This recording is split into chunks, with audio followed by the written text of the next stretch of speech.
A todos, con Valen vamos a dar TEC grave en pediatría. Ayer estuvieron hablando un poco sobre TEC leve, moderado, y viendo las generalidades del traumatismo. Vamos a hacer hincapié en realidad en el rol del pediatra en el equipo de trabajo, así que fue pensado como de pediatras para pediatras, con la intervención de algunos especialistas que invitamos, a Caro, que nos ayudó, del servicio de neurocirugía, a NASA del servicio de neurología, nos guió en un par de cosas, y a Vero Bouche de rehabilitación, que también va a tener su participación. También hay chicos del servicio de neuro, el resto, así que todos están invitados a hablar y a participar cuando quieran y cuando les parezca necesario. Yo no estoy mirando el chat, así que cualquier cosa lo miramos a lo último, o si hay algo muy relevante, lo podemos charlar o se pueden habilitar el micrófono. Bueno, pseudo especial. Como objetivos, obviamente nos propusimos definir el TEC grave, hablar un poco de la epidemiología del TEC grave en pediatría, hablar un poco de costos de hospitalización y por qué, porque esto tiene un impacto importante en el desarrollo y las secuelas a largo plazo, un poco de fisiología cerebral y predicción intracraneana, revisar esos conceptos, que un poco el por qué nos va a servir, para qué y cómo, la valoración de las indicaciones de las neuroimagen, un algoritmo adecuado de manejo del TEC grave, ver o revisar la evidencia de indicaciones médicas, determinar la intervención oportuna del servicio de neurocirugía, de rehabilitación, y algo para el final, para pensar todos, un poco sobre muerte encefálica. Y si se acuerdan ayer, los que estuvieron y los que vieron la clase de las chicas de TEC leve moderado, vamos a seguir con el caso clínico que habían presentado. Era un niño de 10 años que se cae de la bicicleta a gran velocidad cuando jugaba una carrera con un amigo, se encontraba sin casco e impacta sobre una superficie dura. Sin pérdida de conocimiento, le hacen un examen clínico donde encuentran una leve excoriación frontal con un Glasgow 15-15, a las horas de la observación comienza con cefalea muy intensa, un vómito, le realizan un ATAC y se ve esta imagen. Y ayer decían, bueno, ¿qué tenían que hacer? Bueno, ahora el superior dice que hay que llamar al neurocirujano de guardia. Entonces, llamamos a la neurocirujana de guardia,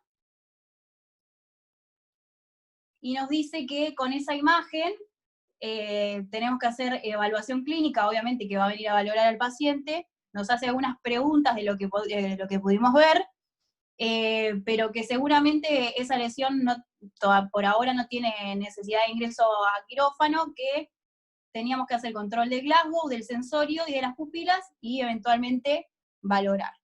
Todo esto con la tabla de tabulación horaria que mostraron las chicas ayer. Bien, y un poco para hablar en general, es muy difícil encontrar estudios epidemiológicos, nacionales sobre todo. El último reporte del CDC, que habla del trauma en pediatría, y específicamente el TEC, del año 2018, establece que la lesión cerebral traumática afecta a niños de manera diferente que a los adultos, que cualquier grado de severidad puede interrumpir el desarrollo, y que puede generar restricciones en lo que es la vida diaria y en actividades habituales del niño. Esto impacta en el aprendizaje, en la autorregulación y en la participación social. No nos olvidemos que estamos con la población pediátrica. Una definición de la Sociedad Argentina de Terapia Intensiva Pediátrica del 2017 establece que el TEC en pediatría es aquel traumatismo que se presenta en todos los pacientes menores de 18 años que sufren una lesión intencional o no del encéfalo y la calota ósea, que presentan un puntaje de Glasgow de entre 3 a 8 puntos, y que esto puede darse dentro de las primeras 48 horas del incidente y después de haber establecido maniobras de reanimación no quirúrgicas, es decir, de haber establecido el tratamiento médico oportuno. Esta es otra, digamos, definición alternativa y más amplia, que quizás no implica solamente a pediatría, pero habla de una injuria no degenerativa, adquirida y no congénita del cerebro, y que determina un deterioro permanente o temporal de las funciones cognitivas, físicas y psicosociales con el estado de conciencia disminuido o alterado. Este es un artículo o un cuadro de uno de los artículos que estuvimos leyendo, que habla del trauma de pediatría, el TEC en pediatría en general, y de las características clínicas. Esto brevemente se lo ponemos para que podamos ver cuáles son las causas principales de, digamos, según la edad. En los recién nacidos, obviamente que el trauma obstétrico, a la cabeza, en la infancia los accidentes y el maltrato, en preescolares y escolares vuelve a estar el accidente. Hay 2 picos que se dan entre los 0 y los 4 años, y mayores de 14 años en general, como epidemiología, y en los adolescentes todo lo que es moto, bicicleta y los deportes. Este otro cuadro habla de la estructura, o digamos, según cada estructura que tiene el niño, cómo es la diferencia con la población adulta. Obviamente que cuando hablamos del cráneo, el perímetro cefálico es aumentado, tiene las suturas que nos permite que sea más maleable. En cuanto a la piel, está como mucho más el tejido celular pegado al cráneo, entonces es muy poco frecuente que quizás se vean fragmentos de la fractura por el mismo, porque no hay despegamiento. Después, bueno, hablando del parénquima en sí y del cuello. Esto se lo dejamos para que lo lean y vayan bien. Algo importante una escala que siempre usamos es la escala de Glasgow, tal como la conocemos, con la respuesta motora, con la respuesta ocular y verbal, y la escala de Glasgow modificada, que tiene en cuenta las edades menores o mayores de 1 año, y en la respuesta verbal, obviamente, se incluyen otras cosas que no se aprecian en la escala de Glasgow común. ¿Por qué es importante? Porque determina severidad y nos permite actuar rápidamente.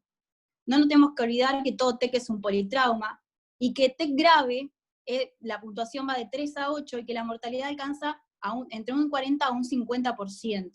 Entonces, es importante que podamos determinar rápidamente si estamos frente a un paciente con TEC grave o no, para poder actuar rápidamente y que va a cambiar la mortalidad de ese nene.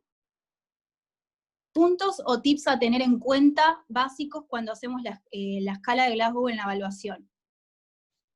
En ausencia de fármacos depresores, con condiciones clínicas compensadas en lo posible, registrar la mejor respuesta en cada ítem, y recordar que la respuesta motora es el dato más importante porque es factor pronóstico. Rápidamente, para hablar de epidemiología, lo mismo que establecimos al principio con el CDC, ellos establecen que en el año 2018 aproximadamente tuvieron 640.000 ingresos al servicio de emergencias, de los cuales se internaron 18.000, y que comparando el TEC grave con el TEC leve, tenían un 61% de discapacidad en los pacientes, y que obviamente el TEC grave requería mayor hospitalización, con muertes entre los 0 a los 14 años, y con picos de incidencia, entre 0,4 y mayores de 14. Acá un poco el concepto de que el área frontal es una de las claves en el desarrollo, por todo lo que implica a largo plazo en la adultez. Obviamente sabemos que el cerebro del niño se va desarrollando desde que nace hasta la adolescencia y la adultez, que se determinan por factores diversos, y la potencialidad de que todo daño que ocurre en la infancia se cronifique en la adultez. ¿Por qué? Porque tiene un impacto importante en el desarrollo escolar, en el aprendizaje, en la inserción social. Factores condicionantes e impacto a largo plazo. Siempre tengo que valorar la edad de la injuria. Perdón. Los menores de 2 años en general tienen peor pronóstico, la severidad de la injuria, características individuales, morbilidades, el contexto social, la familia, y el acceso o no a la salud, también es un condicionante, ¿no? La dificultad en el aprendizaje, la brecha en conocimiento, déficit cognitivos, déficit emocionales y problemas en el desarrollo son algunas de las cosas que se ven a largo plazo. Esto también es un trabajo del Boletín Epidemiológico Anual. El último actualizado que pudimos encontrar, ya les digo, es muy difícil, quizás si alguno puede encontrar algo más actualizado de epidemiología en Argentina, pero establecía que la OMS establece que las lesiones por causas externas representaban un 10% total de las muertes que se registran en el mundo, que eran la cuarta causa de muerte entre el año y los 34 años, y que las caídas son la segunda causa de muerte por lesiones no intencionales. En Argentina son la principal causa de muerte en niños de 1 a 4 años, y que obviamente esto predominaba en los menores de 5. Todo esto, ¿por qué lo ponemos? Porque nos parece interesante desde la pediatría o pensarnos a nosotros en el consultorio, tratando de, si bien hay cosas que son factores que son no modificables, hay algunos que sí, pensando en que las caídas son la causa principal, junto con el accidente de tránsito y el maltrato, pensar en que uno puede intervenir en la prevención de accidentes desde el consultorio. Este es un artículo del 2020, del 30 de abril, que también insiste o muestra las principales causas. No me voy a poner a explicar todo el artículo, pero lo más importante de esto era ver los principales lugares y las principales causas. Siguen siendo en la calle, en la casa, en la escuela, los deportes, y cuáles eran los principales o las principales características clínicas que presentaban los pacientes. Fíjense que la alteración del sensorio, los vómitos, siguen siendo elevados. Se comparaba un grupo que entraba a admisión y otro que iba a terapia intensiva, alrededor de 1000 chicos. Les dejamos la bibliografía para que lo lean tranquilos. Es interesante ver estos aspectos de los temas que vamos tocando. Y el gran estudio, o uno de los que encontramos, un estudio epidemiológico en pacientes internados en el Hospital de Niños Ricardo Gutiérrez.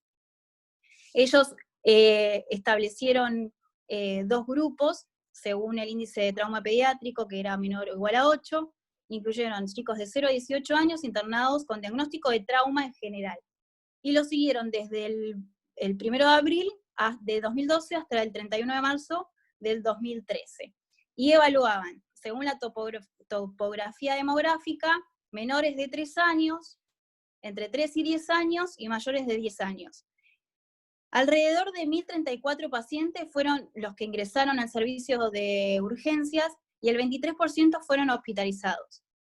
El primer grupo, que eran los menores de 3 años, el 74% era la causa principal del trauma, era un TEC.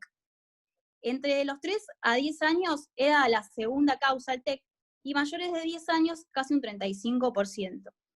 El 40% de eso eran caídas de altura, fíjense que todo esto ocurría en el hogar, o por escaleras peligrosas. Todas causas prevenibles. Y el 81%, sumado a todas las causas, ocurrían en el hogar. Entonces, este artículo habla de enfocar al politrauma o al trauma como una enfermedad en la que intervienen factores epidemiológicos, que podemos hablar de factores predictores del huésped o del medio ambiente, y establece que el trauma y las infecciones respiratorias agudas virales son las principales causas de admisión, tanto en salas de clínica como de terapia intensiva. Este artículo cierra con esta frase que es interesante para pensar, que dice que la encefalopatía traumática es la enfermedad más frecuente del sistema nervioso en la infancia, si bien el porcentaje de mortalidad y secuelas no es demasiado alto. La incidencia absoluta es lo suficientemente alta como para exigir urgentes medidas de profilaxis. Volvemos a lo mismo. ¿Dónde está nuestra intervención y cómo podemos prevenir esto, ¿no? Nada, brevemente mencionar los costos. Estados Unidos es uno de los países principales que tienen varios estudios sobre estos. Pusimos los más relevantes del 2019, del 2015 y 2012. El del 2012 habla principalmente cómo ha cambiado a lo largo de 6 años los costos de hospitalización, obviamente el TEC grave mucho más que el leve, y cómo se hace más costoso aquellos sobrevivientes durante el año de vida comparado con los primeros 6 meses. Obviamente que este también insiste en el hecho de que el TEC moderado severo tiene mayor costo hospitalario, y acá, bueno, ponen valores y cifras que van desde $2.000 hasta $400.000. Nada, para tener en cuenta. Ojalá podamos hacer algo así, ni que hablar en el hospital, ni que hablar en Argentina. Y para seguir con el caso clínico, el niño que se encontraba en sala de terapia intermedia, en observación y tabulación horaria, en una de esas evaluaciones se constata anisocoria con deterioro del sensorio, entonces se deciden iniciar medidas de primera línea, realizar una nueva tomografía, avisar, obviamente, al servicio de neurocirugía, y mientras se hace una tomo, el equipo decide administrar solución hipertónica al 3%, viene la neurocirujana, vemos la tomografía, y decide ingresarlo a quirófano con el aumento del hematoma extradural. Un resumen del caso, entonces, un nene de 10 años, masculino, sin alergias, las niega, que es de La Plata, viene a las 6 de la mañana, con un TEC, se interna para observación, empieza a las 8 con cefalea y vómitos, se ve un extradural en el atomo, empieza a las 10 con deterioro del sensorio y anisocoria, y vemos en una nueva tomografía el aumento del hematoma extradural. ¿Por qué ponemos los horarios? Porque esto, después, el tiempo de evolución va a estar muy relacionado con lo que vayamos hablando. Perdón, ¿poné la imagen? Sí. ¿Hola? La imagen, ¿se puede poner de vuelta? Sí. ¿Otra vez? La tomo, me parece. ¿Está? Sí, la tomografía. Eso es un subdural. Ah, perdón, me confundí. Sí, yo estaba por decir lo mismo. Está bien. Bueno, nos confundimos. Está buena la aclaración.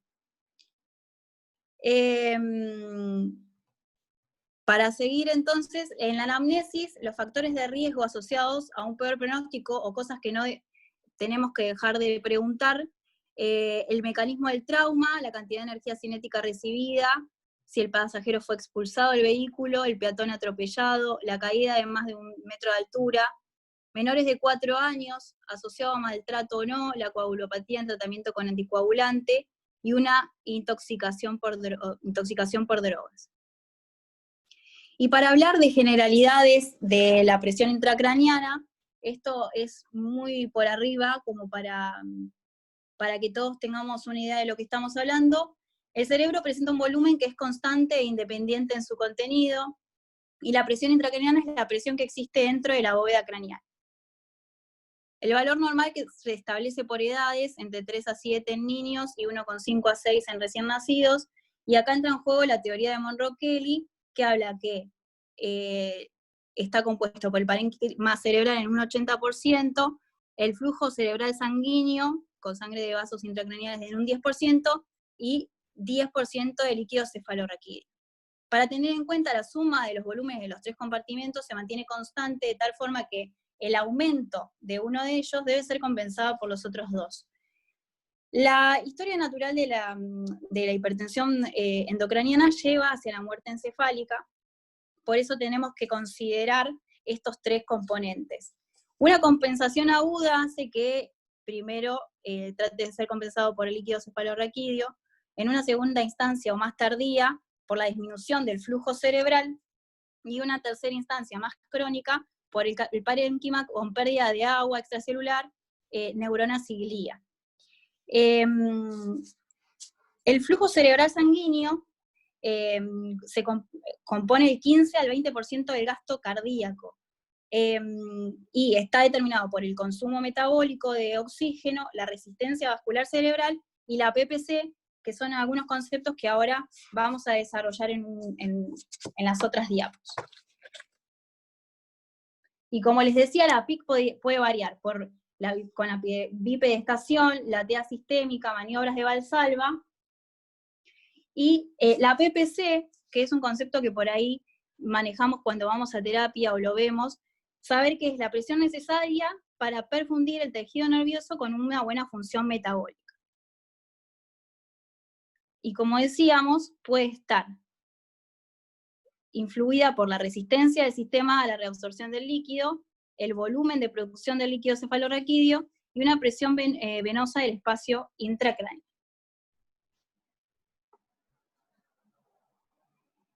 Esto, brevemente, es un cuadro que muestra la autorregulación cerebral, que está dada principalmente por la tensión arterial media y la PCO2. Es decir, si yo tengo un aumento o tengo, sí, más trabajo metabólico con el aumento de la presión arterial de la CO2, voy a tener una disminución en la resistencia vascular, es decir, de resistencia vascular o hay vasodilatación o hay vasoconstricción. Si tengo mayor trabajo metabólico, tengo mayor vasodilatación, aumento el flujo sanguíneo cerebral y permito la entrega de oxígeno. Lo mismo o parecido ocurre con la TAM, por eso es importante mantener estos valores, ¿sí? Porque por debajo o por encima pueden aparecer tanto lesiones como isquémicas como el edema. Y la relación en la curva presión intracraneal y volumen intracraneal está determinada por varias fases según la afectación de cada componente. Es decir, en la primera fase, el volumen intracraneano no se repercute en ningún aumento de PIC, y hay un desplazamiento del volumen y del líquido cefalorraquídeo. En una segunda fase, que es la fase de transición, hay una desaparición, hay un sistema de regulación al límite, y la compliance, que es la capacidad adaptativa, empieza a disminuir mientras aumenta la PIC. Y fíjense que para cuando aumenta la PIC hay una desaparición de la autorregulación y pequeños cambios de volumen aumentan o incrementan de manera importante la PIC. Nada, esto es para que lo veamos. Estos son los valores normales que deberían manejar los lactantes, los niños y los adolescentes. Y acá damos introducción, digamos, a lo que es lo patológico. La hipertensión intracraneana es el incremento mantenido de la presión intracraneana por encima de los límites normales de la edad, y la fisiopatología, entonces, para resumir, implica la injuria primaria, el trauma directo, con una injuria secundaria, y acá entran en juego los eventos sistémicos con hipotensión, hipoxia, y eventos intracraneales con la disminución del flujo sanguíneo, una respuesta inflamatoria importante, una disminución en el flujo cerebral con una tasa metabólica en aumento en un primer momento, que generan, según lo que está alterado, isquemia y edema cerebral, que se retroalimenta para dar la hipertensión endocraneana. Entonces, debe tratarse cuando hay valores sostenidos de PIC mayor a 20, y algunos reportes establecen una PIC a partir de 15 o 20 en lactantes. Bien, bueno, espera que me voy a acercar un cachito a la compu. Ahí está. Bueno, vamos a empezar a hablar un poco de la clínica de la hipertensión endocraniana. Quisimos hacer un pequeño apartado de la clínica en lactantes, donde estos niños, digamos, van a tener todavía la fontanela abierta y todavía no van a haber consolidado las suturas. Entonces, la presentación va a ser con aumento del perímetro cefálico, que esto igualmente se suele dar un poco más en los casos de hipertensión endocraniana más crónica, dehiscencia de suturas, protrusión de la fontanela anterior, el signo de la puesta de sol, que ahí se ve muy bien en esta foto que nos pasó Caro de un pacientito. Y bueno, como obviamente estos nenes no pueden expresar que tiene náuseas, que le duele la cabeza, sí, tenemos que darnos cuenta porque el nene puede estar irritable y puede tener rechazo al alimento. Y obviamente, bueno, más adelante se va a presentar todo lo que es el deterioro del sensorio. Bien, para seguir con la clínica, nosotros, bueno, tenemos 3 fases. La primera es una tríada de inicio, donde se presenta con cefaleas, vómitos y edema de papila. Normalmente, en el caso de un TEC grave, la hipertensión endocraniana es de instauración rápida, como vimos en el caso clínico, así que lo más probable es que el edema de papila no lo podamos evidenciar, ni tampoco tengamos tiempo para buscarlo. Después, digamos, sigue con la progresión clínica, donde se presenta la disminución del nivel de conciencia por disminución de la PPC y del flujo sanguíneo cerebral y lesión de la formación reticular del tronco cerebral. Y por último, tenemos los fenómenos de enclavamiento, donde hay un desplazamiento del parénquima cerebral a través de las estructuras rígidas que delimitan compartimentos, como la tienda del cerebelo, la hoz del cerebro. Y acá, bueno, la progresión clínica dentro de la disminución de los niveles de conciencia puede ser desde una bradipsiquia, desorientación temporoespacial, hasta el estupor y el coma. Esto es muy importante porque nosotros normalmente, por lo menos en mi caso, cuando hemos estado ante situaciones con niños con hipertensión endocraniana, nos vamos mucho a esto, que siempre como que vamos directo a buscar la tríada de Cushing, que es, como conocemos, la bradicardia, la hipertensión arterial y los cambios en el patrón respiratorio, ya sea depresión respiratoria o, sí, cambios en el patrón. El tema es que esto ya es una presentación tardía, que primero muy pocas veces se presentan los 3 juntos. Y segundo, que esto ya significa que el riesgo de herniación es inminente, por lo cual nosotros tenemos que estar muy atentos a esta progresión, ¿sí? Que cuando ya el nene empieza con cefaleas y con vómitos, y empieza con el deterioro del nivel de conciencia, ya nos tenemos que alertar que este nene puede estar teniendo la clínica de hipertensión endocraniana y tenemos que, bueno, hacer el manejo. Bien. Y por último, nada, nombrar un poquito los fenómenos de enclavamiento, que sería como la fase final de la hipertensión endocraniana. Tenemos estos 4 tipos de hernias, que no vamos a ver todas específicamente, pero lo importante es que en general todas se van a presentar con un deterioro progresivo del sensorio. La hernia transtentorial central o diencefálica y la hernia amigdalina son las que más rápido comprometen el centro cardiorrespiratorio y llevan rápidamente a la coma y a la muerte. Y ahí es donde ya, digamos, cuando tenemos estos fenómenos herniarios, ahí es donde vamos a ver más probablemente la tríada de Cushing, ¿sí? Por eso, al saber que esto es la fase final, nosotros tenemos que alertarnos mucho antes para o hacer una tomografía o instaurar el tratamiento, que es lo que vamos a ver ahora. Después, bueno, les dejamos el cuadrito por si los quieren leer, la idea no es ahora ampliar cada uno. Bien, acá queríamos hablar un poquito del diagnóstico por imágenes. Normalmente, bueno, la primera indicación de imagen que vamos a hacer es una tomografía, ya que es un estudio que es rápido y normalmente está disponible en la mayoría de los hospitales, y porque nos permite ver las lesiones que se asocian al TEC, ya sea hemorragia, fracturas y edema. Acá pusimos un poco todas las indicaciones de TAC, pero bueno, las más importantes que nos compete esta clase es el TEC moderado grave, o sea, con un Glasgow menor a 13, y esto que bien nos remarcó Caro, que todo TEC sin posibilidad del control de Glasgow, ¿sí? Ya sea por que está bajo efectos de drogas, está sedado, ¿sí? Bien. Entonces, esto es importante, ahora vamos a ver el manejo, pero una vez que hacemos la estabilización inicial del paciente, tenemos que hacer la tomografía de encéfalo sin contraste. Acá les pusimos 2 cuadritos, uno es de la Sociedad Española de Urgencias en Pediatría, que habla de los hallazgos de PIC en la TAC, de la PIC elevada, perdón. Los más importantes en este caso puede ser el desplazamiento de la línea media y el borramiento de los surcos cerebrales. Ya todo lo que es la marca huella digital en la tabla interna del cráneo y el aumento de la envoltura del nervio óptico, bueno, eso es más en hipertensión crónica, ¿sí? Nosotros pensemos que en este caso, como ya hablamos, la hipertensión endocraniana se va a manifestar de manera aguda. Y después el otro cuadrito es la escala de Marshall, que esto, bueno, Caro nos contó que ellos la usan bastante para definir la necesidad de hacer una intervención quirúrgica o no. El LED 3 y el LED 4 son los que tendrían indicación de tratamiento quirúrgico inmediato. Acá, para que les quede, está un poquito la escala, los tipos de LED con las manifestaciones en la tomografía, y está el riesgo de incidencia de hipertensión intracraneal. Vean que el tipo 3 y el tipo 4 son los que, o sea, tienen un alto porcentaje, ¿sí? Y bueno,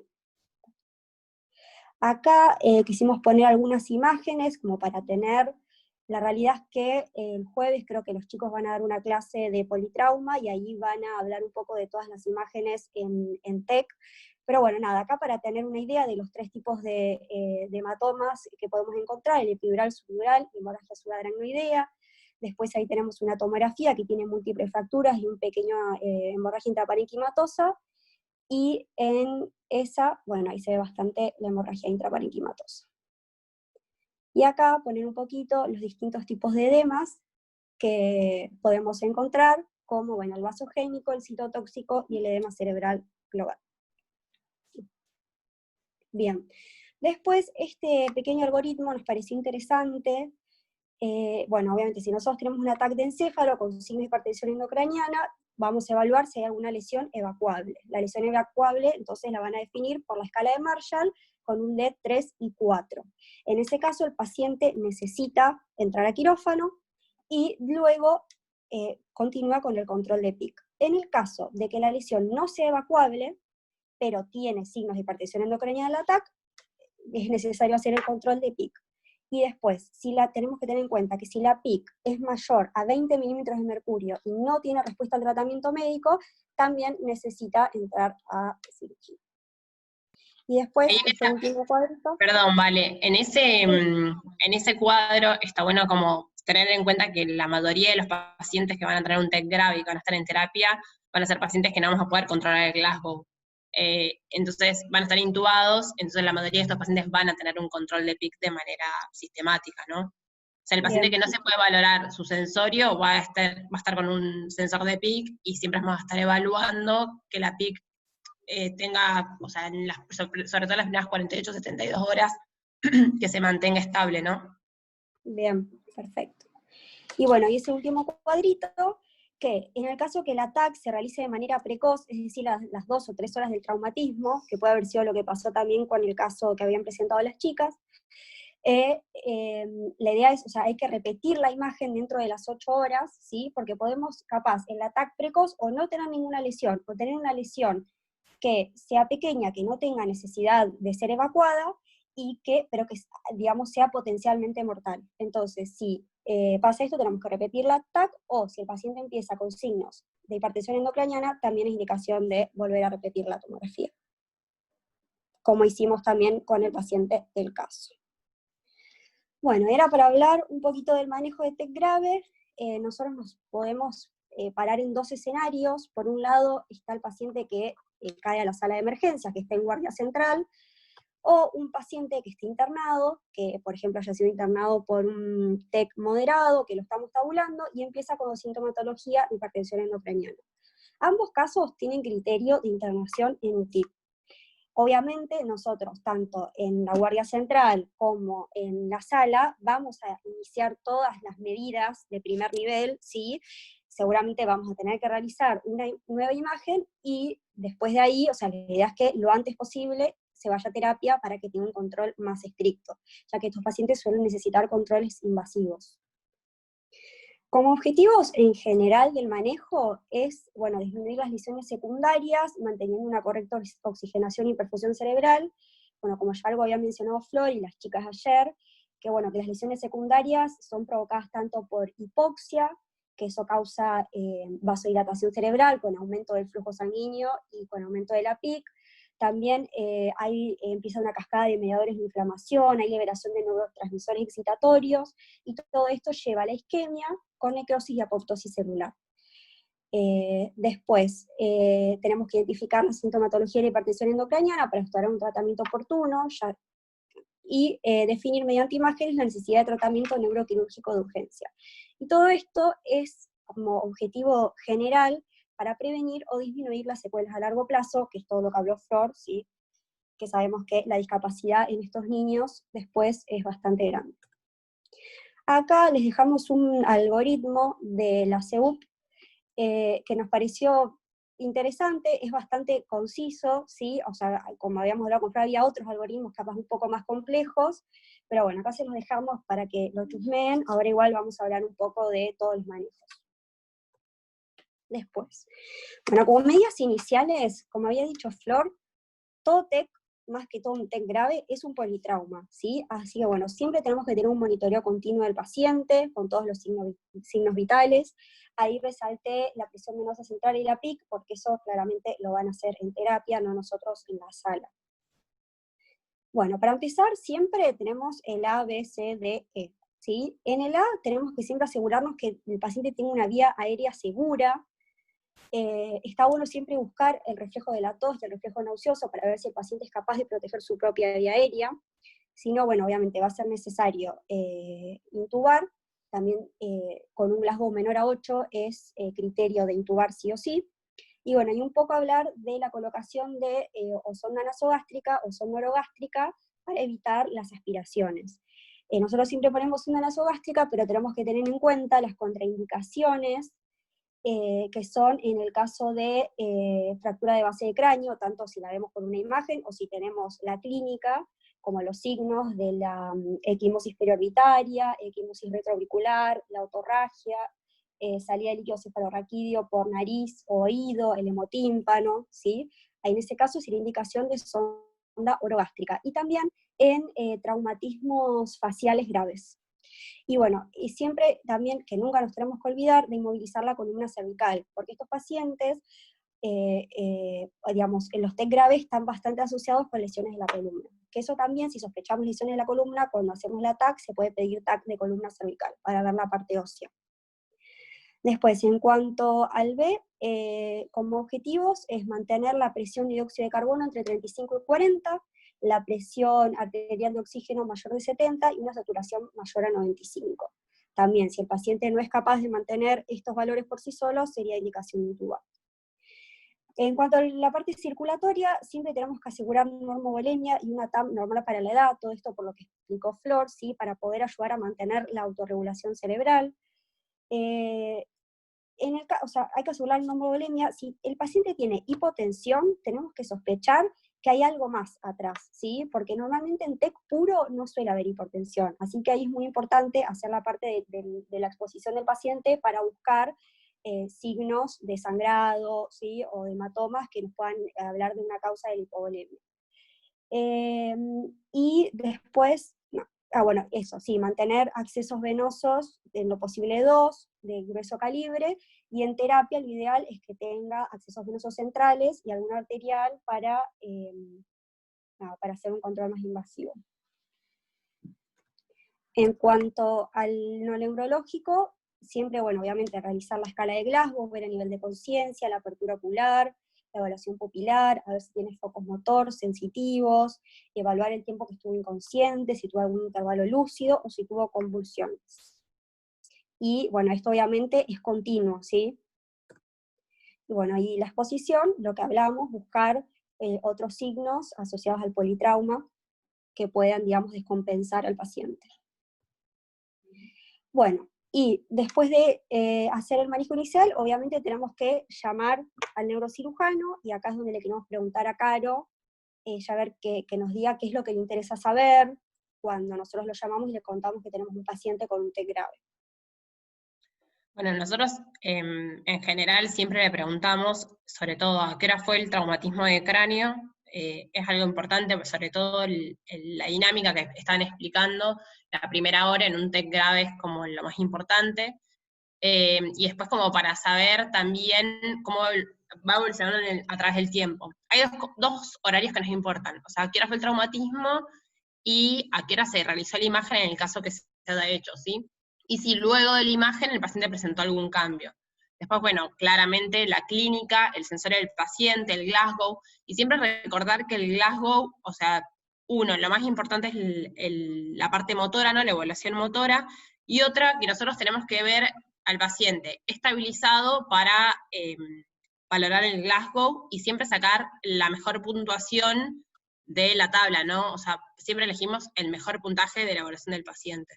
La evaluación de las pupilas, si tiene alguna alteración de algún par craneano, si tiene alguna pérdida del tono, de la fuerza de algún miembro, eso también es relevante.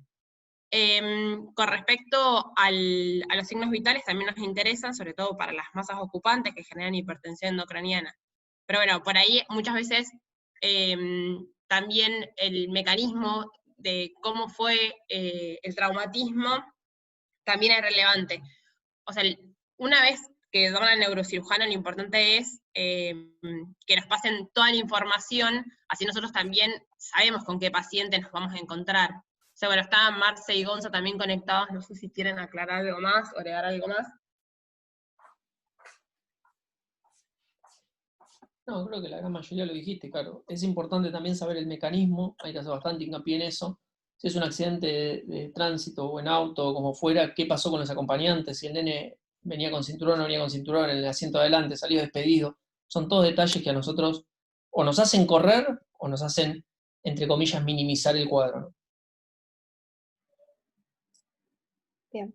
Bueno, vamos a seguir. Ahora un poco vamos a seguir con el manejo, con las medidas de primer nivel. Esto es bien esquemático para ver cuáles son las medidas. Ahora vamos a hablar un poquito de cada una. Las medidas posturales, con la cabeza en línea media y la cabecera a 30 grados, para no obstaculizar el retorno venoso y para permitir bien el flujo del líquido cefalorraquídeo. El control de la temperatura, hay que evitar tanto la hipotermia como la hipertermia.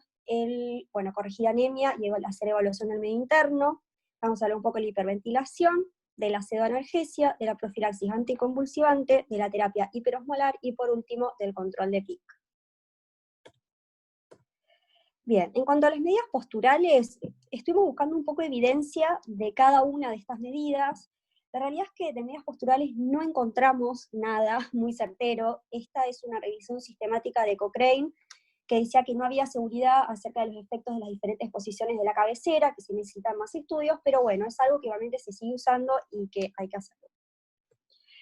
Siempre se recomienda, vale, perdón, sí. Siempre se recomienda la cabecera, sobre todo por el retorno venoso, se recomienda la cabecera del paciente a 30 grados, y en la última guía del 2019 como que sigue manteniendo la cabecera a 30 grados como para mejorar el retorno venoso, ¿no? Claro, sí, tal cual, es que por lo que vimos, de hecho, en las últimas guías, eso recomienda la cabecera a 30 grados y la cabeza en la línea media, y y de hecho, y no tener el cuello, donde sale el collar cervical, claro, tan desalineado o muy apretado, pero bueno, haciendo búsqueda bibliográfica no encontramos ningún estudio que lo compruebe, digamos. Pero bueno, se sigue recomendando. Sí, eso en terapia ustedes lo pueden ver, ¿eh? O sea, en terapia nosotros tenemos pacientes que lo acomodás y automáticamente con el sensor de PIC ves que cae la PIC. Claro, exacto, bárbaro. Bueno, con respecto a control de temperatura, antes había una medida que era inducir al paciente en hipotermia, obviamente como una medida de segundo nivel, ¿sí? En la última guía de la Fundación, para que nunca me acuerdo el nombre, la Fundación del Trauma Cerebral del 2019, que es la tercera actualización que hicieron, no recomiendan la hipotermia profiláctica.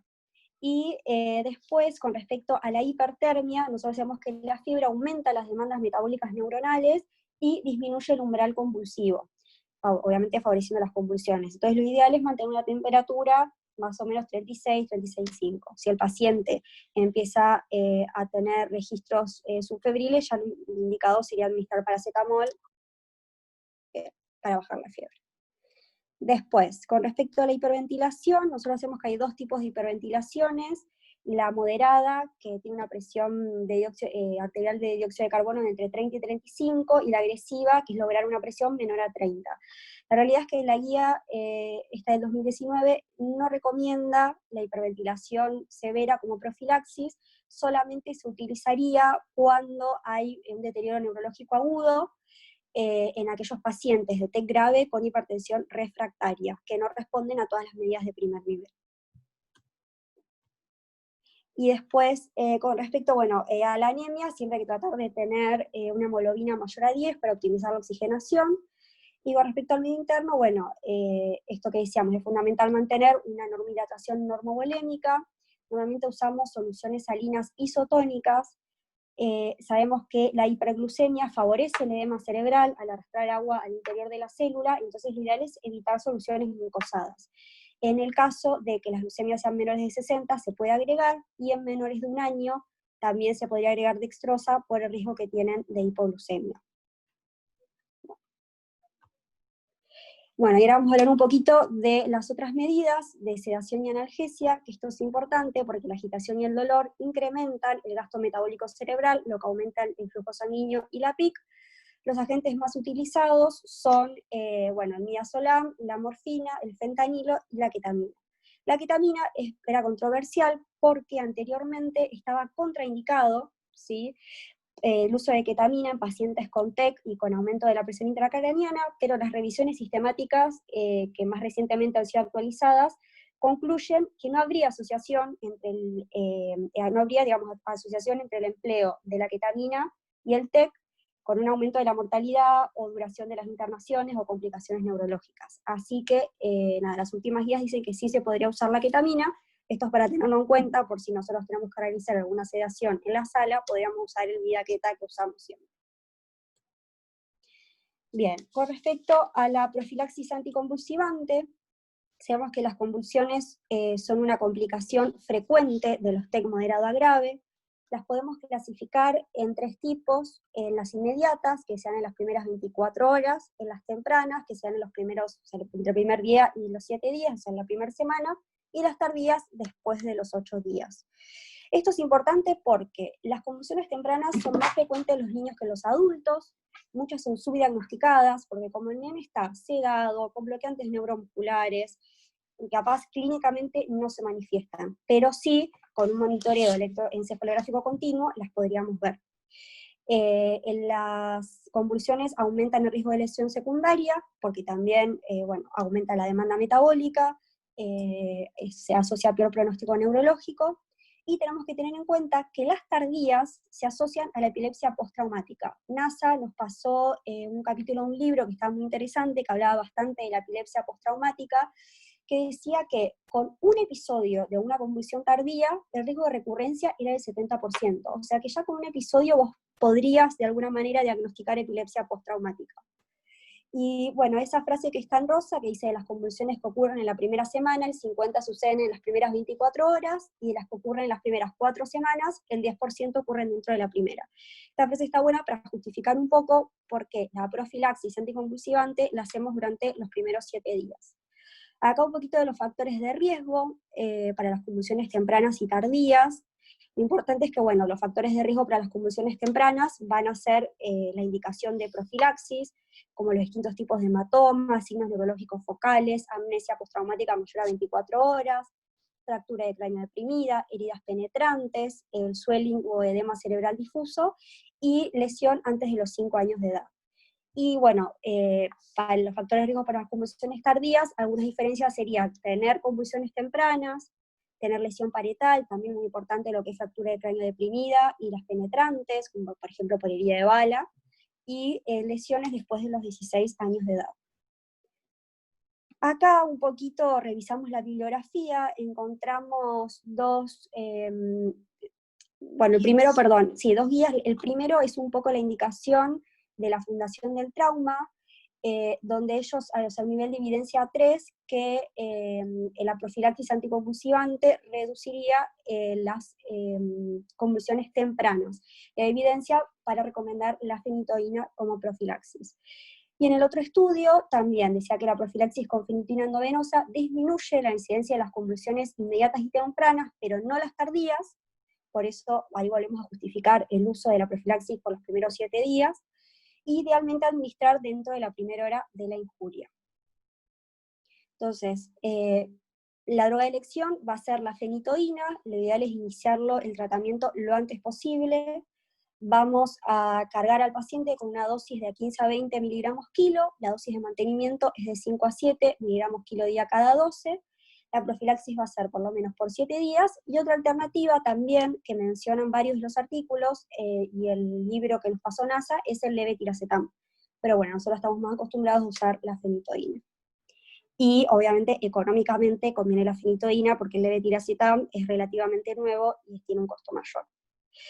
Y lo importante es esto: ¿cuándo continuar con la profilaxis? O sea, ¿cuándo un paciente se va con anticonvulsivantes a la casa? Cuando tiene presencia de convulsiones tardías, por esto de que hablamos que está asociado a la epilepsia postraumática, cuando tiene fractura con hundimiento, cuando tiene un cuerpo extraño penetrante, y en pacientes desplaquetados. Obviamente estos nenes van a continuar en seguimiento por el servicio de neurología y de neurocirugía, y van a ser evaluados para ver cuándo pueden suspender la profilaxis. Después, con respecto a la terapia hiperosmolar, nosotros tenemos 2 agentes, ¿sí?, que son los más comúnmente usados, que es el manitol, que es un diurético osmótico, tiene efecto osmótico, reduce la viscosidad sanguínea.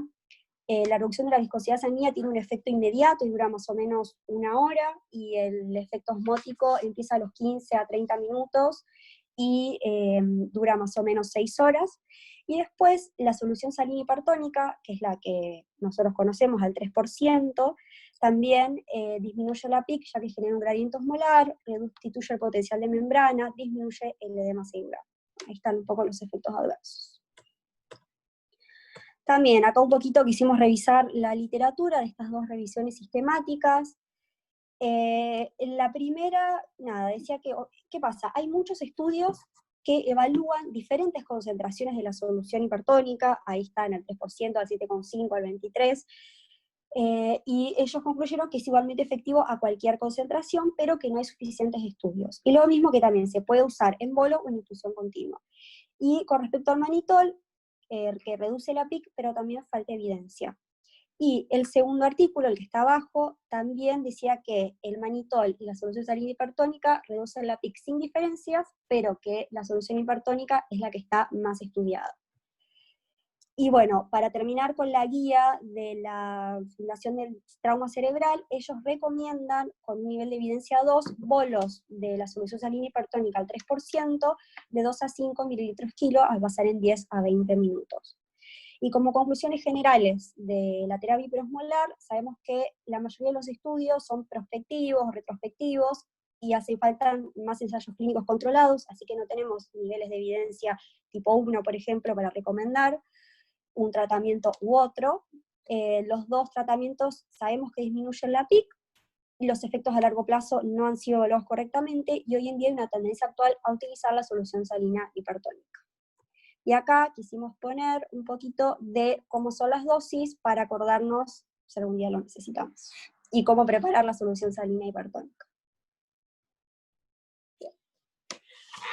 Bueno, y como última medida de primera línea, la monitorización de la PIC, brevemente hablar de por qué tenemos que monitorizar. En principio, la evidencia establece que los valores de la PIC mayores a 20 y el incremento de la morbimortalidad hacen que tengamos que monitorizarla, y que un ataque normal al ingreso no invalida el desarrollo posterior de hipertensión, por todo lo que hemos hablado anteriormente, que mencionaron Caro y Val.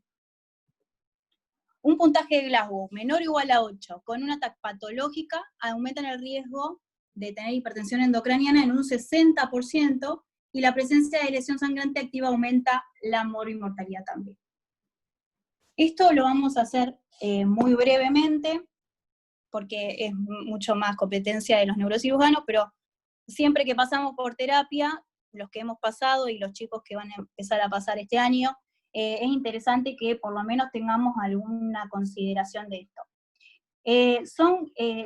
Esto es un gráfico de lo que veríamos, de las ondas que veríamos en el monitor, y el valor de la PIC junto con la morfología de la curva y los cambios que se establecen van a hablarnos o no del fallo en la autorregulación.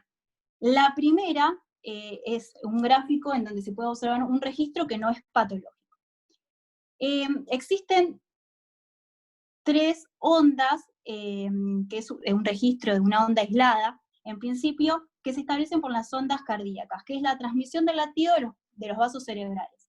La P1 de la pulsación arterial, la P2 de la distensibilidad cerebral, y la 3 de la pulsación venosa. Esta onda, que es una hendidura dicrota, nos habla de que si esto está alterado, se establece un fracaso en el sistema de la autorregulación y es un indicador precoz de hipertensión endocraniana. Es decir, no se toca el valor de la PIC, pero sí pueden haber indicios precoces de que estamos frente a la posibilidad de una hipertensión endocraniana. Y en segunda instancia, por ondas respiratorias, la onda A, la onda B y la onda C, podemos establecer 3 patrones.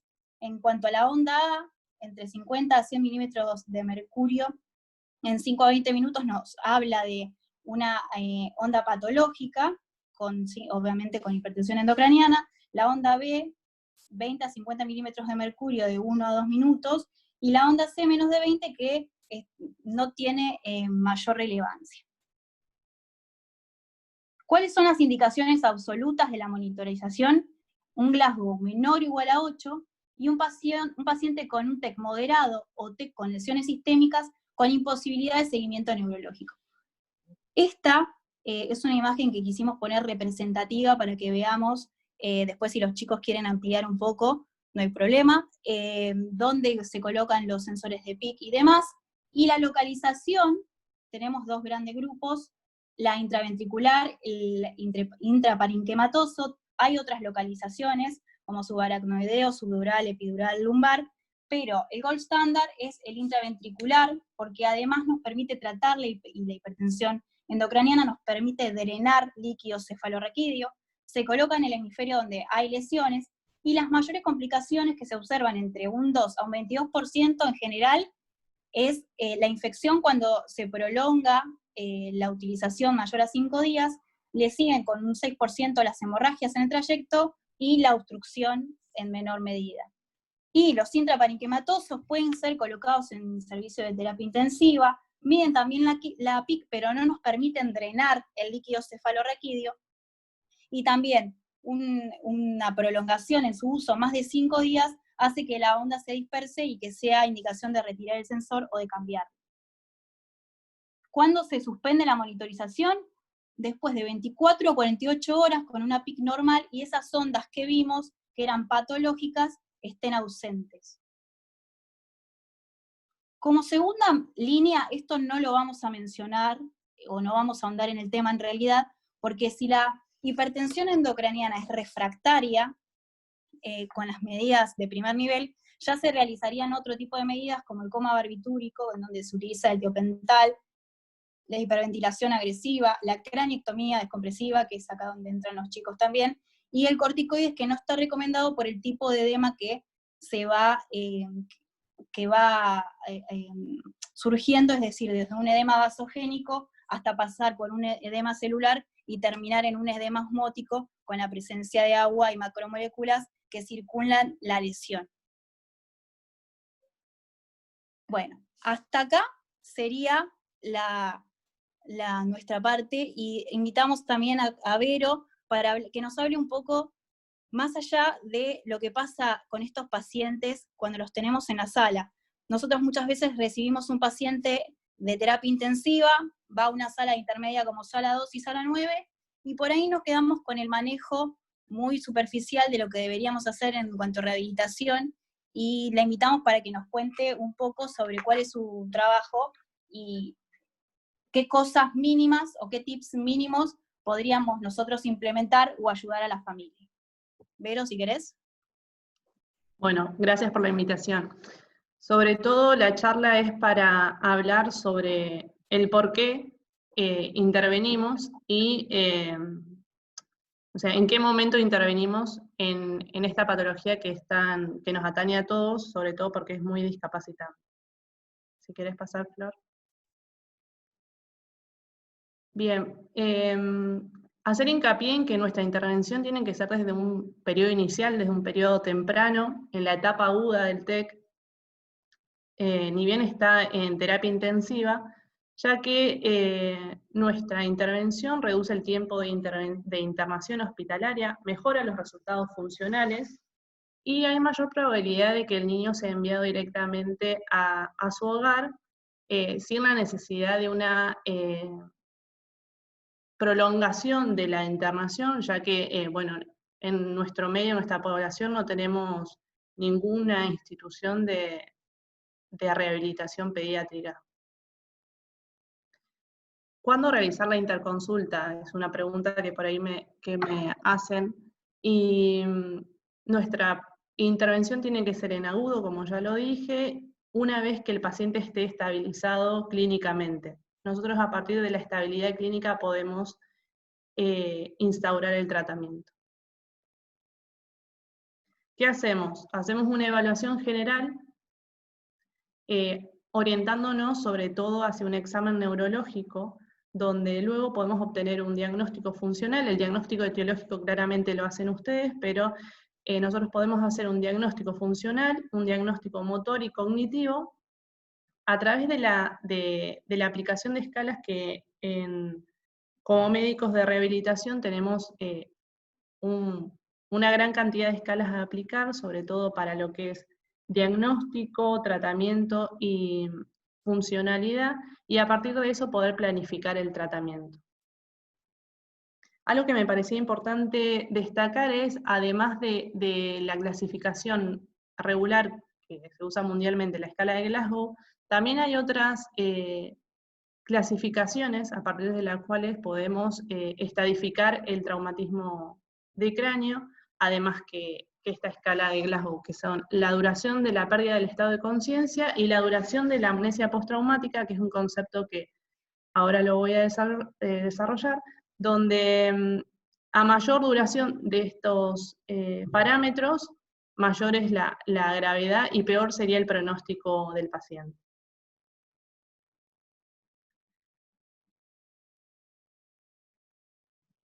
La siguiente. Bien, en la amnesia postraumática, entonces, se define como el periodo posterior a la lesión cerebral traumática con alteración de las funciones cerebrales, donde el niño se encuentra confundido. Puede tener una duración de horas a días, pero en la cual el paciente le cuesta orientarse y es incapaz de adquirir nueva información.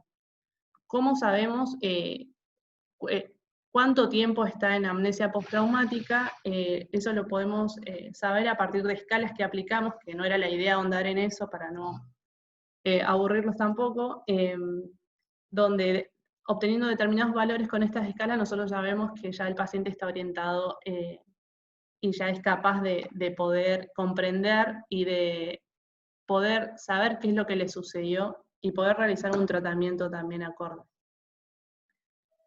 Si hablamos de factores pronósticos de gravedad, bueno, las chicas ya nombraron algunos, que son los propios de la enfermedad, los relacionados al paciente y los relacionados al tratamiento. Cuanto en relación a la enfermedad, el tipo y la severidad de la lesión, a mayor extensión de la lesión primaria, mayor gravedad, al igual que la presencia de lesiones secundarias, mayor duración del coma y mayor duración de la amnesia postraumática, peor pronóstico. En cuanto a la edad del paciente, en niños menor de 2 años, sabemos que el pronóstico es peor, sobre todo porque es un cerebro en desarrollo, y es más vulnerable, a pesar de que los niños tienen una gran plasticidad, el daño es mucho peor. Los problemas premórbidos, sobre todo que son los conductuales, y alguna adicción a drogas, que empeoran el pronóstico del traumatismo, la adquisición de desarrollo que tienen de acuerdo a la edad, la presencia de familia y las características de las mismas, que son para nosotros como equipo de rehabilitación un eslabón importante, y sin familia la rehabilitación se ve muy interrumpida. En cuanto a factores, volví un poquito, por favor. En cuanto a los factores relacionados con el tratamiento, más que nada esto sería la parte clínica, que son el tiempo de rescate, las complicaciones médicas, la presencia de otras lesiones concomitantes, los problemas nutricionales, el tratamiento médico, y acá por eso hacer hincapié en que el tiempo en cuanto se inicia el tratamiento de rehabilitación, mientras más tarde es mucho peor el pronóstico del paciente, ya que nuestra intervención temprana va de la mano de evitar complicaciones. Ahora sí. Bien, nosotros como médicos de rehabilitación nos basamos en objetivos generales y luego objetivos específicos para poder plantearnos el tratamiento de acuerdo a la edad del paciente, al tipo de lesión que tenga y a la etapa en la que se encuentre, ¿verdad? Si es en etapa aguda, en etapa subaguda o crónica. Nuestro principal objetivo es la prevención de complicaciones para poder obtener una recuperación funcional lo más indemne o lo más parecida a cómo era previamente el niño al tener el traumatismo, o de otra forma compensar estos déficits para que el niño se pueda adaptar a su nueva situación. Buscar la independencia en actividades de la vida diaria de acuerdo a las edades, y la reinserción social y escolar y la integración del niño a la sociedad.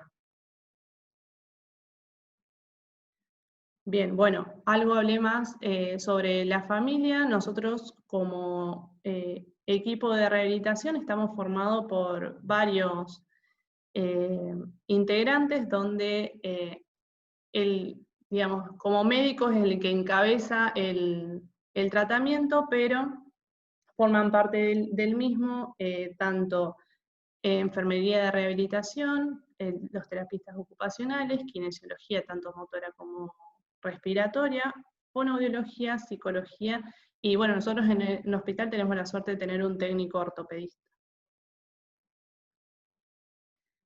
Si vamos a hablar de complicaciones, evitar sobre todo las que, al tener un niño con un traumatismo cráneoencefálico, vienen devenidas de las complicaciones por la inmovilidad.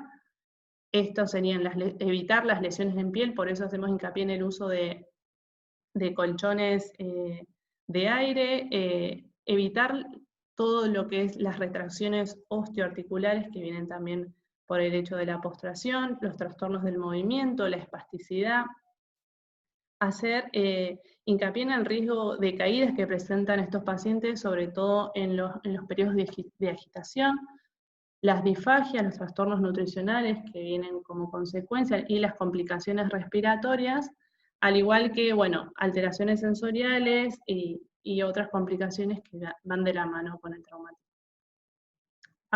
Bueno, para poder organizar el tratamiento nosotros hacemos utilización de una escala que es la escala de funcionamiento cognitivo, Rancho Los Amigos se llama, que es utilizada mundialmente. Esta escala lo que evalúa es el comportamiento del paciente con su entorno, pero solamente en relación al estado cognitivo. Lo que es una escala que se utiliza sobre todo en adultos, que va con 8 niveles, pero bueno, en este caso es la adaptación infantil, que se usa a partir de los 6 meses hasta los 12 años. Nosotros a partir de los 12 usamos la de adultos. En la de niños está dividida en 5 niveles, donde el nivel 1 es el de mejor funcionamiento, mientras que el nivel 5 es el de peor. En un nivel 5 es donde el paciente no responde a estímulos, sería un estado de coma o de mínima conciencia. El 4 da respuestas generalizadas a estímulos, y es un periodo de se suele correlacionar con un periodo de agitación. El tercero es donde el paciente da respuestas localizadas a los estímulos sensitivos.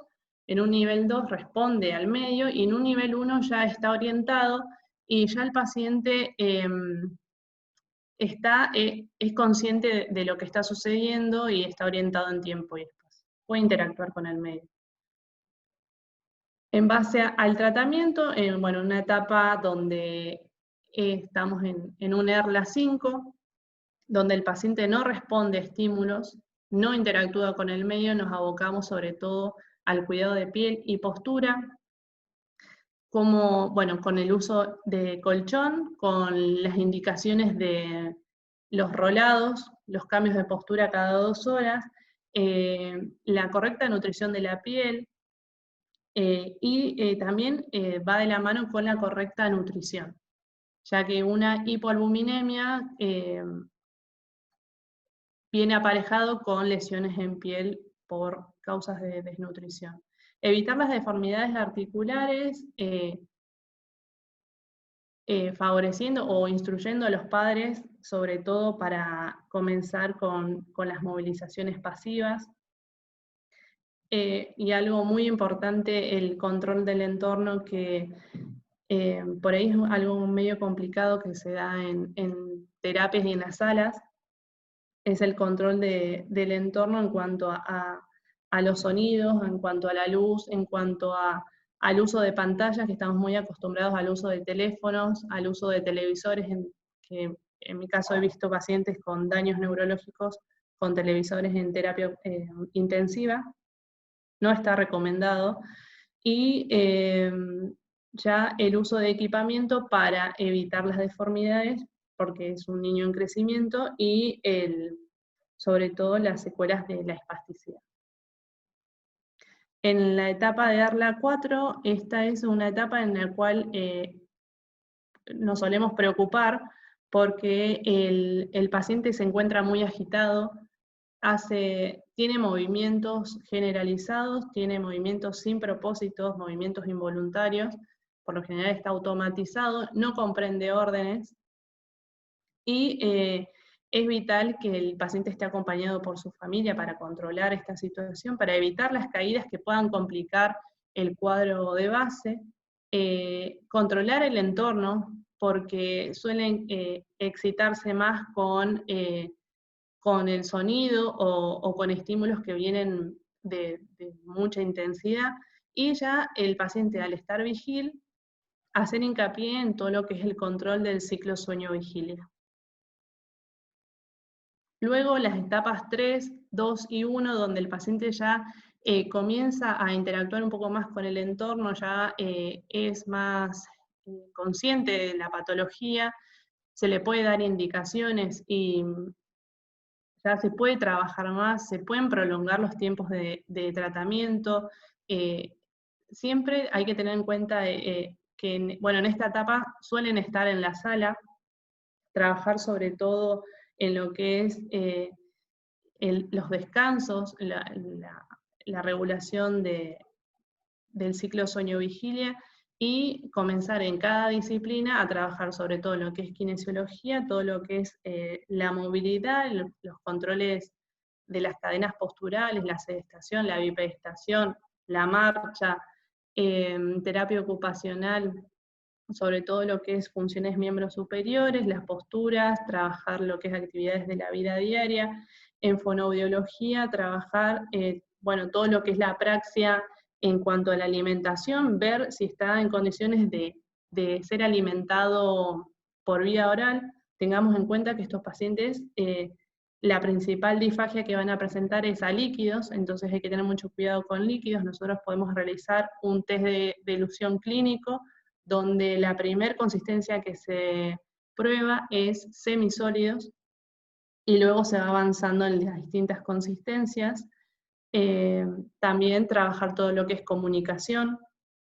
En cuanto a psicología, para aceptar esta etapa que se está dando en cuanto a la aceptación de la enfermedad, psicología familiar, y el equipamiento que vamos a ir viendo de acuerdo a las secuelas motoras, que en los niños la secuela motora suele cambiar muy rápidamente. Por lo general los niños se recuperan de la parte motora muy rápido y alcanzan función, no completa como eran previamente, pero pueden funcionar.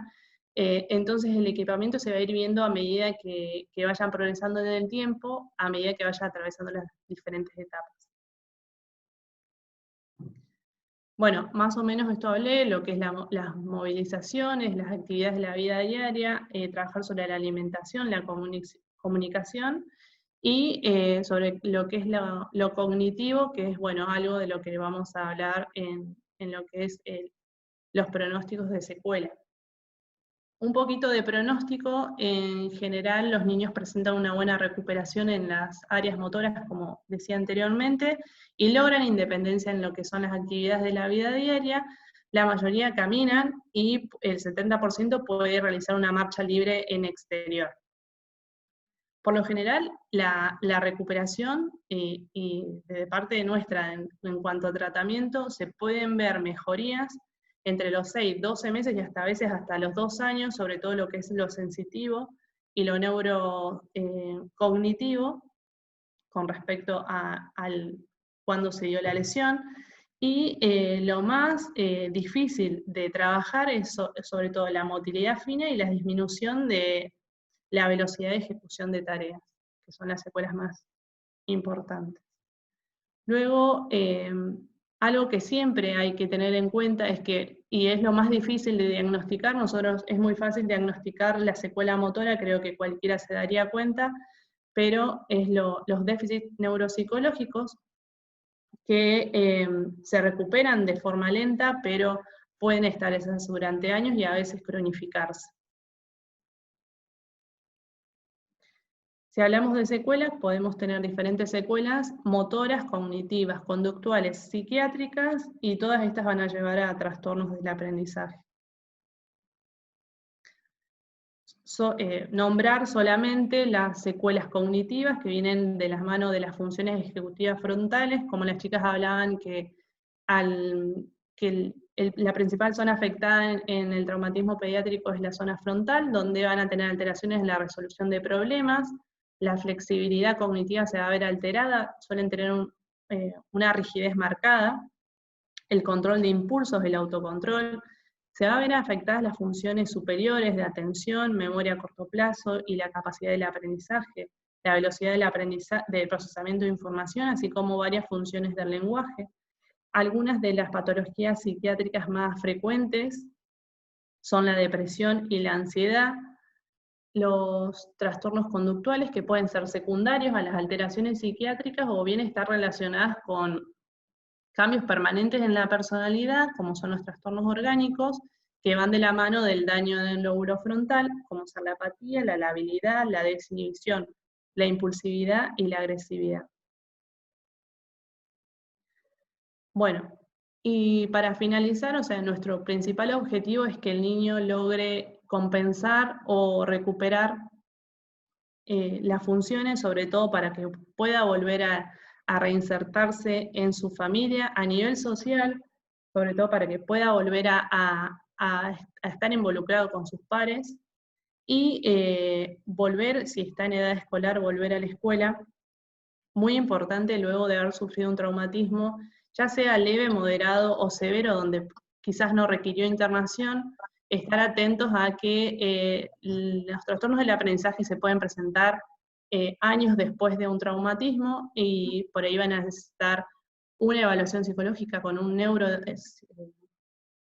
con un psicodiagnóstico, ya que muchas veces nos vemos enfrentados a que los trastornos del aprendizaje se evidencian al poder enfrentarse a los nuevos desafíos que se presentan en la escuela. Nada más. Bárbaro, gracias, Vero. Si hay preguntas las podemos dejar para el final, así Dale. Ya en 10 minutos terminamos más o menos. Y algo que queríamos mencionar con Valen, que también nos pareció interesante, un poco el concepto de muerte encefálica. No vamos a adentrarnos, ni mucho menos, pero sí obviamente que si nosotros nos concientizamos en esto y en la donación de órganos, es mucho mejor después llevarlo a la comunidad. Siempre vemos pacientes que están en terapia por meses y nos preguntamos un montón de cosas.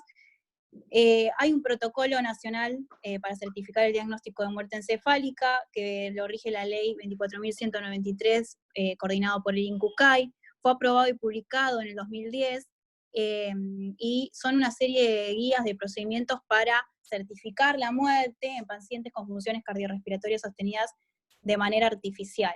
Requerimientos de inclusión: que el paciente esté estable y que se hayan completado todas las medidas terapéuticas. La lesión que produce el coma y determina el daño estructural encefálico deberá ser debidamente documentada y a juicio médico tenga magnitud suficiente para producir el daño encefálico total e irreversible. Sí, existen tiempos para la evolución, mayores de 6 años a las 12 horas y menores de 6 años a las 24 horas. Verificar la ausencia de efectos de drogas como bloqueantes neuromusculares, drogas que impliquen toxicidad en el sistema nervioso central, una temperatura igual o superior a 32 grados, que no hayan disturbios metabólicos o endocrinos, mantener una tensión arterial sistólica por encima de 90 o bueno, de acuerdo a percentilos en lactantes y niños, y esta guía excluye los términos menores de 7 días de vida y los pretérminos con edad corregida de 7 días de vida. El examen neurológico implica 3 grandes evaluaciones: evaluar el coma profundo en ausencia de toda respuesta de origen encefálico, la abolición de los reflejos del tronco encefálico, una lista importante, pero sobre todo los reflejos vulvares y las pupilas, y una apnea definitiva mediante un test de apnea que se puede hacer evaluando la gasometría o de manera manual, digámoslo así, desconectando al paciente durante 10 minutos y evaluando el esfuerzo respiratorio. El periodo de observación, como dijimos, es de acuerdo a la edad, y entran varios estudios. El principal es el electroencefalograma, todos los que son potenciales evocados para ver lo somatosensitivo, lo visual, lo auditivo, un ecodoppler transcranial que se puede evaluar el flujo cerebral al pie de cama del paciente, y bueno, ya hay otros estudios más específicos si no tuviéramos disponibilidad de lo demás. Y en Argentina se hizo un estudio multicéntrico importante en el 2018, donde se evaluó la muerte encefálica y la donación de órganos en cuidados intensivos. Nada, usaron el mismo protocolo que estuvimos hablando, solamente se lo dejamos a modo ilustrativo para que lo lean. Es el seguimiento de una cantidad de pacientes y cuántos pudieron llegar óptimamente a la donación de órganos. Bueno, y para terminar, como conclusiones, por un lado, sabemos que es importante conocer la epidemiología y el impacto del TEC, que esto nos permite actuar, bueno, como pediatras en las causas prevenibles, que es lo que hablaba Flor, que es muy importante. Nosotros como pediatras en el consultorio, dar todas las pautas de prevención de accidentes y concientizar a la familia de la gravedad que pueden tener. Por otro lado, identificar los factores de riesgo, detectar signos de alarma y procurar el tratamiento precoz para mejorar la mortalidad de los niños que sufrieron un TEC y así evitar todas las secuelas a largo plazo. Obviamente, bueno, valorar el trabajo en equipo, interdisciplinario y oportuno, que determinan una calidad de atención con impacto a largo plazo. Por eso también nosotros queríamos que participen los chicos de neurología, neurocirugía y rehabilitación, que den sus aportes. Y por último, tener en cuenta la mortalidad asociada a largo plazo en el desarrollo, en la inserción social y escolar, que permiten tener presente la necesidad del seguimiento adecuado. Y con esto, bueno, esta es la bibliografía y ya terminamos. Gracias. No sé si ahora alguno tiene alguna pregunta. Creo que Jim había hecho. Sí, bueno, Sí, primero, sí, Jim me preguntó, chicas, con respecto a un TEC grave, cuando está inestable hemodinámicamente, si la solución hipertónica. Se cortó justo. En un paciente inestable, Sí, sí. que vos puedas usar el mannitol sobre la solución hipertónica. No, en verdad, con toda la información que buscamos, no hay nada que avale el uso de uno sobre el otro, con un buen nivel de evidencia. Ahora, o sea, por lo que leímos, las guías recomiendan más la solución hipertónica porque supuestamente está un poquito estudiada, pero no hay ningún estudio que compare uno versus el otro y que tenga resultados concluyentes. Así que la verdad es que depende mucho lo que haya disponible y lo que se use en cada institución. ¿Alguna pregunta? No sé si los chicos de neurocirugía o Vero quieren decir algo más, o alguna pregunta para ellos.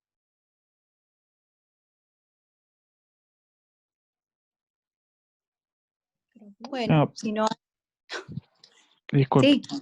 No, disculpe, dale. no, con respecto a lo de la hipertónica o el manitol, van a ver Sí. muchas veces que la hipertónica creo que la pueden usar 3 veces, va mirando el medio interno más que nada, y por ahí esa es la única diferencia, que el manitol lo pueden usar un poco más. Exacto. Igual son Tal todas cual, te limita el sodio. medidas de segundo.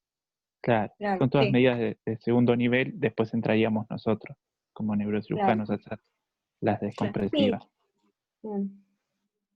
Sí, yo como dato de color había notado que cuando usás la solución salina hipertónica tenías que asegurarte de mantener una osmolaridad de 360 y una anatremia no más de 155, 160. Eso sería una indicación para no usarlo. Claro, eso es lo que limita el que sigan usando Exacto. la hipertónica. Claro. Ujú. Bárbaro, gracias. No sé si NASA quiere decir algo. Ahí estoy, mirá. Ahí está, mira. Ahí está. No, respecto a la clase, bueno, primero la felicito, estuvo buenísima, me encantó. Gracias, muchachos. Y después nada, que respecto a una convulsión, o sea, una crisis epiléptica en el contexto de cualquier paciente, este paciente puede estar internado, puede entrar por guardia central, pero en cualquiera de los dos casos uno no tiene que perder el juicio clínico y tiene que actuar como si fuese una convulsión en un paciente en general, ¿sí? Uno tiene que abordarlo de manera general, incluso si vienen desde la calle y le dicen se golpeó la cabeza.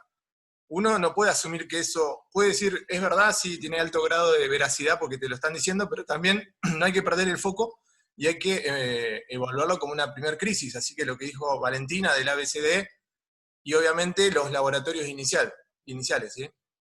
Y después en el contexto de ya un paciente internado que tiene como motivo de internación un traumatismo cráneoencefálico, tener en cuenta obviamente que son pacientes que pueden hacer un síndrome pierdesal, un CIJAD, ¿sí? Y que obviamente pueden tener complicaciones asociadas a la patología de base. Entonces, uno tiene que pensar que lo más probable es que sea consecuencia de ese traumatismo encefalocraniano, pero no es la única causa. Entonces, uno siempre tiene que pensar como pediatra, ¿sí? Y actuar como pediatra.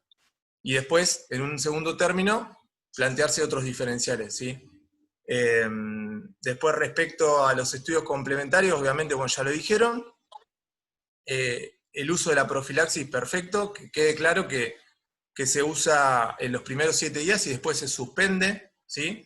Eso, la mayoría de los estudios, la referencia mucho más vieja que encontré fue del 2003 de la Academia Americana de Neurología, que basándose en una revisión sistemática que buscaba estudios prospectivos que comparaban drogas entre sí o drogas con un control que podía ser con placebo o sin placebo, veían que el uso de una droga disminuía la incidencia de las crisis epilépticas tempranas, ¿sí? La de los primeros 7 días. ¿Sí? Por eso nosotros las usamos, en base a, por ahí, referencias que se van acumulando a lo largo del tiempo, ¿sí? Pero obviamente,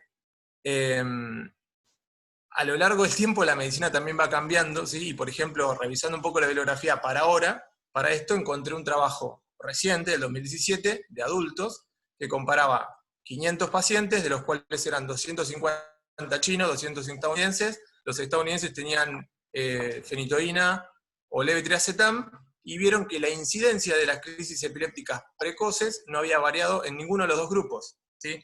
¿Qué significa? Que los dos grupos de pacientes tuvieron crisis y que el uso de la medicación antiepiléptica no cambió la cantidad de crisis que tuvieron unos y otros de manera estadísticamente significativa, ¿sí? Pero igual que quede claro que a la luz de la evidencia que tenemos hoy en día, hay que seguir usando la profilaxis anticonvulsivante con las indicaciones, que sí que las indicaciones, quizá con el TEC severo no quedan dudas de qué se usa, ¿sí? Y quizás ahí con el TEC moderado, por ahí juega mucho más si es un trauma, una lesión penetrante, si es una fractura deprimida, si hay una contusión cerebral, si hay un hematoma intracraneal, o sea, sudural o epidural, si hay crisis dentro de las primeras 24 horas. Y con el tema de Glasgow, por ahí con el Glasgow menor a 10, se piensa que obvio, tiene que usar profilaxis, ¿sí? Y después, más que nada para hablar sobre el futuro, cuando pasaron 2 años de que el paciente tuvo el TEC y ya no tuvo una crisis, es poco probable que la tenga. De manera inversa, la mayoría de los pacientes que desarrollan una epilepsia después de un traumatismo craneoencefálico lo desarrollan dentro de esos primeros 2 años, ¿sí? Y la mayoría en los primeros 6 meses. Y eso es todo para agregar. Bárbaro. Gracias, Nasa. Gracias, Nasa, muy bueno el aporte. Y ahí un poco se generó en el grupo una pregunta que hablaba de si la indicación de la hipertónica es clínica o del neurocirujano. En realidad todas las medidas iniciales que dijimos son nuestras, ¿sí? Son clínicas.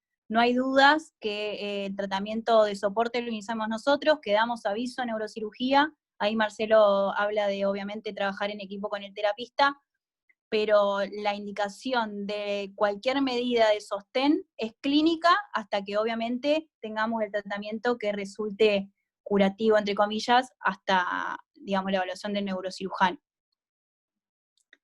Y Lau pregunta si con ser menor de 5 años en TEC grave ya es indicación, según lo que dijeron las chicas. Por el cuadrito, que un factor de riesgo para lesiones tempranas era ser menor de 5 años. En verdad, no estaba como indicación clara, era más como un factor de riesgo. Lo que sí... No, la edad sola no, la edad aislada no. El TEC grave. O sea, si vos sos ser humano y tenés un TEC grave, tenés que tener profilaxis. Exactamente. Claro. Seas bebé o seas viejo. Tal cual. Por ahí sí tener en cuenta los factores de riesgo que agravan el pronóstico, pero no la edad aislada implica que le pongamos o no la profilaxis. Hay que tener en cuenta otros parámetros. Y lo que dice en ese cuadrito en realidad es que los pacientes menores de 5 años tienen más posibilidades, tienen más riesgo de tener crisis tempranas, ¿sí? O sea, en general, las crisis tempranas o las crisis epilépticas postraumáticas son más frecuentes en los niños que en los adultos. En los adultos en general es en el 2% y en los niños por ahí en el 30%, ¿sí? Pero bueno, viene por ahí la mano. Bien, perfecto. Sí, sobre todo, lo que hay que tener en cuenta es que hay que ponerle profilaxis a los pacientes que tienen lesiones intracraneales, o sea, contusiones o hematomas intraparenquimatosos, son los que más riesgo tienen, ¿no? El extradural y el subdural está un poco más discutido. Ok, bárbaro. ¿Alguna otra pregunta, comentario? Si no, con esto... Hay alguien que levantó la mano, pero no sé si fue a propósito o no. Pero no sé cómo se llama, porque dice Gales IJ7. Bueno, que se active el micrófono si quiere. Claro, Lau, porque generaría descarga, o sea, la lesión en el parénquima generaría la descarga. Exacto. Hablando de la fisiopatología, el aumento de todo lo que es el nivel excitatorio y el glutamato en la fase inicial del trauma.